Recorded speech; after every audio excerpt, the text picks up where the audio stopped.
와서 더위가 한풀 꼈겠지요. 네, 그래서 이것에 감사하면서 우리 한번 또 인사를 하면 좋겠어요. 앞, 옆, 뒤 다 한번 인사를 밝게 했으면 좋겠습니다. 오늘 이제 루카복음 마르타와 마리아의 모습을 살펴보면서 자신을 되돌아보는 그런 시간을 갖겠습니다. 근데 여기서 하나를 알아둬야 될 것이 이번 6월 3일 날 교황청 경신 성사성은 예수 부활의 첫 목격자인 마리아 막달레나 성녀의 의무 기념일을 7월 22일이거든요. 근데 기념일을 축일로 승격을 했습니다. 그러한 교령을 6월 3일 날 발표하셨고, 프란시스코 교황님은 예수 그리스도를 매우 사랑했고, 아울러 그분에게 사랑받은 이 여성의 중요성이 자비의 희년에 새롭게 조명되길 바란다, 그렇게 말씀하셨어요. 그리고 이 결정이 여성의 존엄성과 새로운 복음화, 그리고 하느님 자비의 위대함에 대한 깊은 성찰의 결과라고 밝히셨습니다. 우리 전례적 서열상 축일이 어떻게 될까요? 기념일, 축일, 대축일, 이렇게 대축일과 기념일 사이에 있습니다. 그러니까 우리가 이런 것을 알면서 올해부터는 마리아 막달레나 축일은 축일로 지냅니다. 기념일이 아닙니다. 자, 시작 기도로 우리가 영상을 보면서 시작하겠는데, 이 영상의 내용을 잘 새겨 보시기 바랍니다. 성부와 성자와 성령의 이름으로 아멘.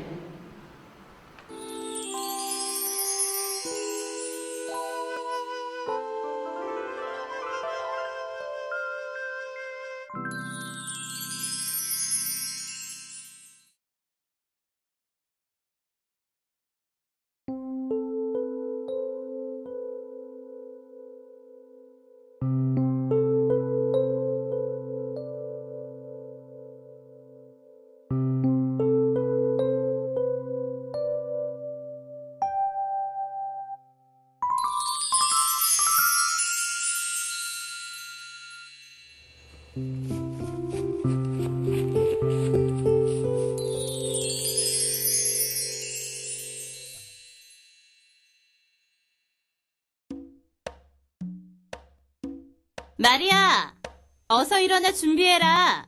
꿈을 가릴 시간이 없어. 언니, 왜 그래? 예수님이 우리 집에서 저녁 식사를 하시기로 했어.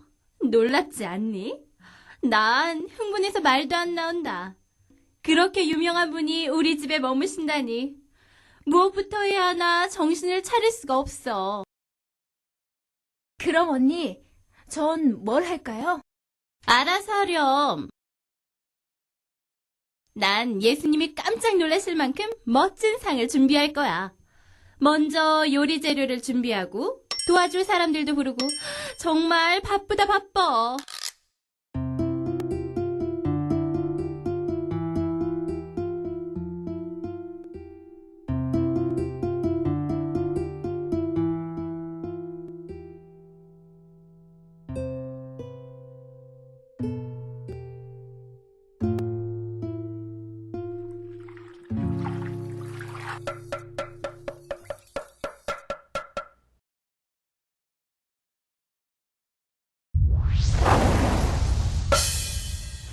예수님, 지금 부엌이 너무 바쁩니다.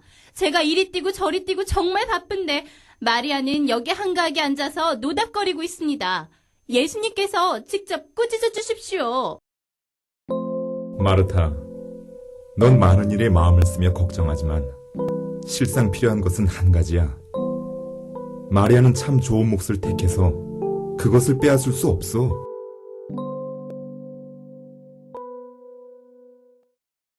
어떻게 잘 보셨습니까?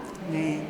그 영상에 나오는 그런 표정들을 생각하면서 우리 복음 말씀을 잘 들어보기 바랍니다.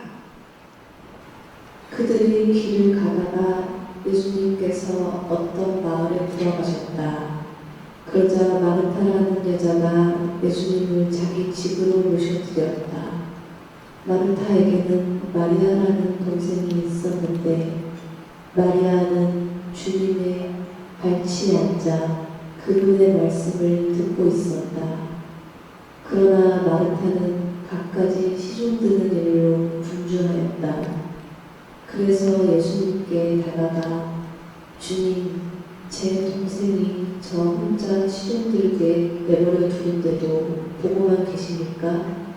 저를 도우라고 동생에게 알려주십시오 하고 말하였다. 주님께서 마르타에게 대답하셨다. 마르타야, 마르타야, 너는 많은 일을 염려하고 걱정하는구나. 그러나 필요한 것은 한 가지뿐이다. 마리아는 좋은 몫을 선택하였다. 그리고 그것을 빼앗기지 않을 것이다. 여기에서 우리가 그 주된 인물 예수님, 마르타, 마리아 이 세 사람의 모습이 어떤지 한번 살펴보겠습니다. 예수님 모습을 한번 보겠습니다. 어떠세요? 여행을 하다가 집에 들어오셨죠?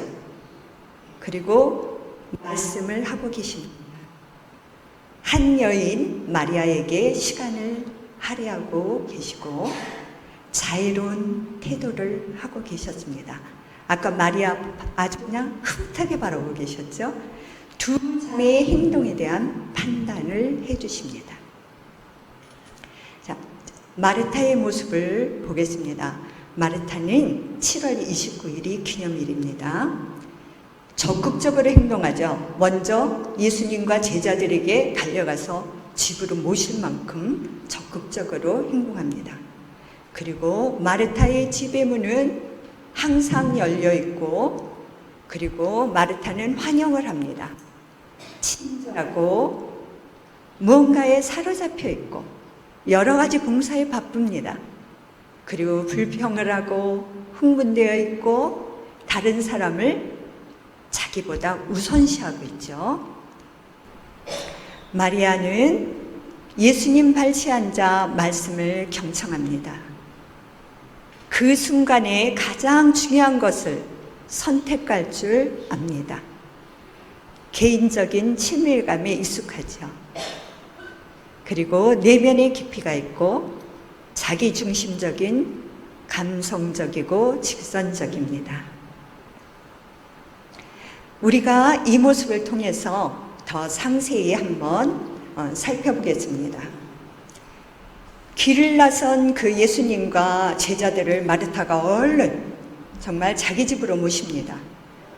예수님을 온 마음으로 받아들이는 마르타는 집 안으로 모셔드렸는데 모셔드린 사람을 뒤로하고 뭐를 했어요? 시중 드느라고 분주했어요. 그런데 마리아는 어떻게 했어요? 거둘 생각을 하지 않았습니다. 마르타는 지친 마음을 갖고 예수님에게 다가갑니다. 마음이 우리가 갈라져 있으면 어때요? 평온을 잃어버리죠. 그리고 행동은 들뜨고 거칠고 일관성이 결여돼서 힘이 없습니다. 쉽게 다른 사람과 나를 비교하게 되고 그렇게 이제 불만 가득한 그런 내 자신이 됩니다. 마르타가 제자들 사이에 서서 불만이 가득한 목소리로 예수님께 말합니다. 근데 나 좀 도와줘. 이것을 마리아에게 말할 수도 있는데 예수님에게 말한 것은 예수님, 나 좀 알아주세요. 나 이렇게 힘들어요. 당신을 위해서 이렇게 나 열심히 일하고 있어요. 이런 거 아닐까요? 그런데 어떻게 됐어요? 예수님의 반응은 뭐라 그러셨어요? 네.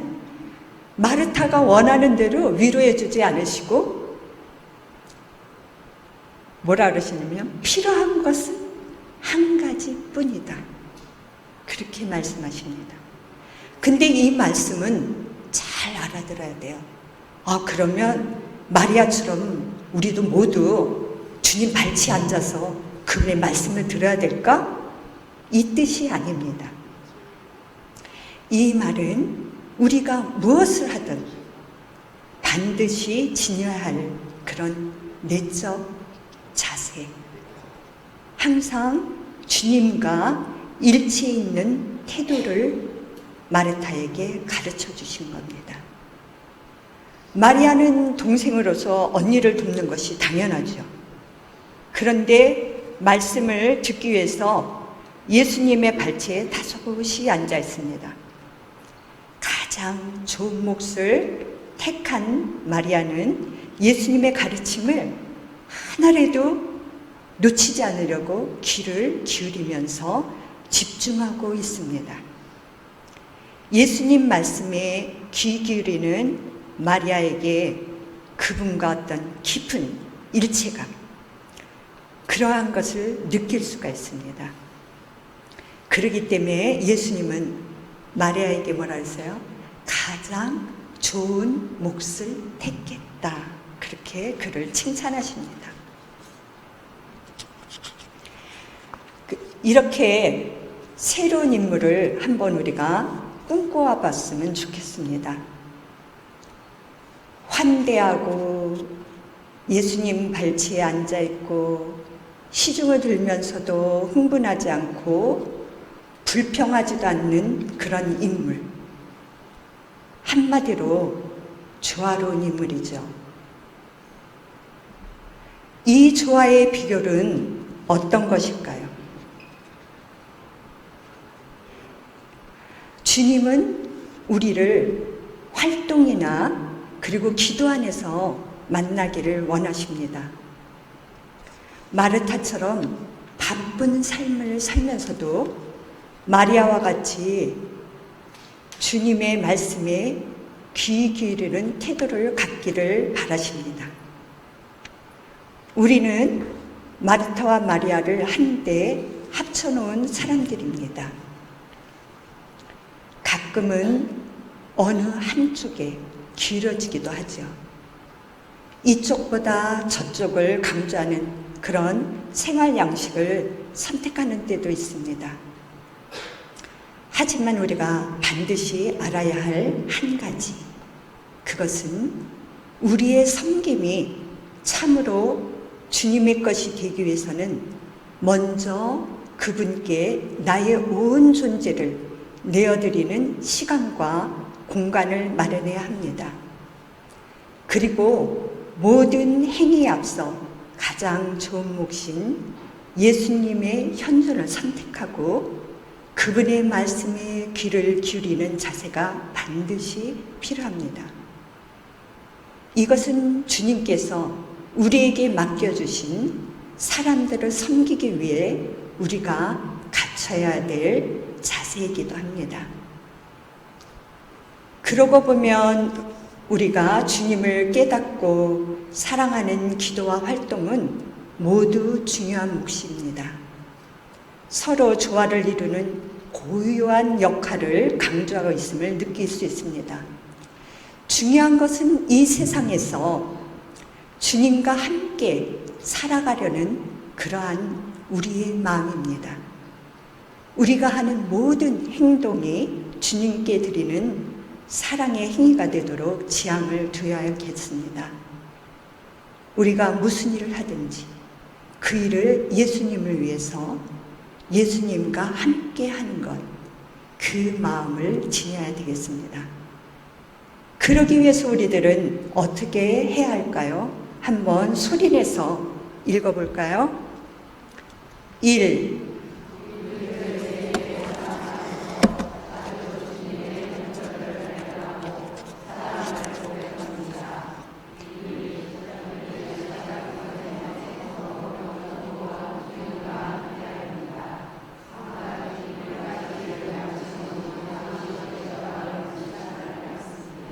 네.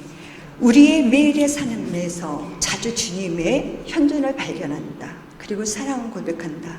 무엇이 있을까요? 성체조백. 정말 어디로 가는데 성당이 보인다. 그러면 잠깐 들어가서 성체조백 감실에 계신 예수님에게 인사를 하고 나오는 것. 그리고 꾸준한 그 소모임이라도 좋으니까 기도 자리를 마련하는 것. 그리고 개인 기도 시간을 갖는 것. 그래서 이 개인 기도 시간을 갖는 것은 자녀들과 함께하면 더 좋겠습니다. 그리고 미사 참여를 정성스럽게 하면서 성체를 모시는 것. 또 요즘 그거 많이 하죠. 성경 통독, 그리고 성경 쓰기, 그리고 영적 독서, 이러한 것들이 있습니다. 그리고 두 번째로 일을 시작하기 전에 성호경을 긋는다. 그리고 주님과 함께한다. 혹시 기억하세요? 김연아가 시합에 나갈 때 어떻게 해요? 성호경을 긋고 또 묵주반지에 입을 맞추죠. 주님과 함께 하겠다라는 그런 마음가짐이겠죠. 그리고 여기 계신 자매님들도 아마 그렇게 하실 것 같아요. 내가 가족을 위해서 음식을 만들 때 그 만들기 전에 주방에서 성호경을 긋고 주님, 당신의 사랑이 이 음식에 담겼으면 좋겠습니다. 라는 그런 바람도 좋겠죠. 그런 기도를 합니다. 또 외출 귀가 때 우리가 성호경을 긋고 저 안전하게 외출하고 돌아올 수 있게 지켜주십시오 하고 기도하고, 돌아와서는 보호해 주셔서 무사히 집에 들어와서 감사드립니다 라고 기도하면 참 좋겠습니다. 그리고 교황님도 강조하셨습니다. 식사 전후 기도 항상 감사하는 마음 잊지 말라고 하셨습니다. 그리고 우리가 일을 시작하고 마칠 때 잠깐 성찰을 하면 좋겠어요. 이것은 우리가 양심 성찰을 하면서 정말 내가 주님의 뜻보다 내 중심적으로 행하지는 않았을까? 이 일을 통해서 주님께 드리는 그런 사랑의 행위였을까? 아니면 일을 하면서 다른 사람의 마음을 상해해 주지는 않았을까? 이러한 것들을 우리가 한번 생각해 보면 좋겠습니다. 이렇게 깨어서 살아갈 때 일상의 상황 안에서 우리를 주님의 눈으로 바라보고 도와주고요. 영적, 인격적으로 성장시킵니다. 기도와 활동에 순환되는 이러한 생활은 조화로운 삶을 살아가도록 우리를 이끌 겁니다. 기도는 우리에게 길이요 진리요 생명이신 주님과 함께 날마다 걸어가고 있음을 알게 하여 줍니다. 그래서 우리가 이런 것을 생각하면서 한번 교황님의 말씀을 한번 보겠습니다. 교황님께서는 이렇게 얘기하시죠. 기도에서 우리는 하느님의 현존을 느낄 수 있습니다. 그분의 자애로운 눈길이 우리를 평안케 합니다. 그분 말씀의 힘은 우리를 지지하고 희망을 줍니다. 우리는 아버지 하느님께서 우리 이야기를 들어주시고 우리에게 도움을 주러 오신다는 것을 확신할 필요가 있습니다. 진정한 기쁨은 주님과의 만남에서 다른 사람들과의 관계에서 태어나며 자신이 받아들여지고 이해받고 사랑받았다는 느낌에서 태어납니다. 또한 다른 사람들을 받아들이고 이해하며 사랑하는 것에서 태어납니다. 그리고 우리에게 늘 질문하십니다. 선행을 하고 있습니까?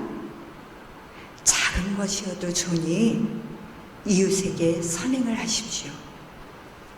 그래서 그것이 주님을 섬기는 자세입니다. 그래서 여기서 우리가 정말 기쁜 마음을 갖고 주님과 함께 정말 그 복음을 살고 또 증거하면서 이웃에게 정말 섬기는 자세를 실천하는 그러한 자세로 다음 만날 때까지 사시기를 기원하면서 야고보의 편지로 이 시간을 마무리하겠습니다. 말씀을 실행하는 사람이 되십시오. 말씀을 듣기만 하여 자신을 속이는 사람이 되지 마십시오. 사실 누가 말씀을 듣기만 하고 실행하지 않으면 그는 거울에 자기 얼굴 모습을 비추어 보는 사람과 같습니다. 자신을 비추어 보고서 물러가면 어떻게 생겼었는지 곧 잊어버립니다. 그러나 완전한 법, 곧 자유의 법을 들여다보고 거기에 머물면 듣고서 잊어버리는 사람이 아니라 실천에 옮겨 실행하는 사람이 됩니다. 그러한 사람은 자기의 그 실행으로 행복해질 것입니다. 영광이 성부와 성자와 성령께 성부와 성자와 성령의 이름으로 아멘.